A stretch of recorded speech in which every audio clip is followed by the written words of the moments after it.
বিসমিল্লাহির রহমানির রহিম। আমাদের মাননীয় প্রধানমন্ত্রী দেশনায়ক জনাব তারেক রহমান আগামীকাল 8টা থেকে 9টার মধ্যে কালিয়াকৈর ক্রস করবে, টাঙ্গাইলের উদ্দেশ্যে যাত্রা করবেন।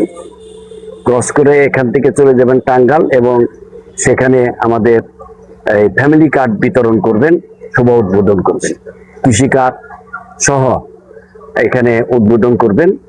সেই কারণে আমরা আমাদের বিশেষ করে আমাদের গাজীপুর একে এমপি সাহেব সহ আমরা সিনিয়র নেতৃবৃন্দ দলের আমরা গত 2 দিন আগে আমরা একটা মিটিং করেছি। এই মিটিংয়ে আমাদের এখানে 5টা-6টা পয়েন্টে আমাদের কালিয়াকৈরের ভিতরে পৌরসভার ভিতরে আমাদের এখানে লোক সমাগম থাকবে, কোনো জায়গায় রাস্তায় খালি থাকবে না।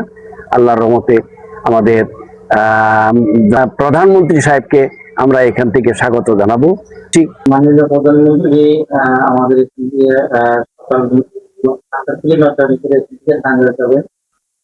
আমাদের এখানে মাননীয় পুলিশ মহোদয় এখানে নিরাপত্তার সর্বোচ্চ নিরাপত্তার জন্য ডিউটি কন্ট্রোল করেছেন। আমরা এবং মাননীয় প্রধানমন্ত্রী আবার যখন ব্যাক করবেন তখন আমরা এখানে রাস্তায় যতটুকু আমাদের নিরাপত্তা দরকার সর্বোচ্চ নিরাপত্তা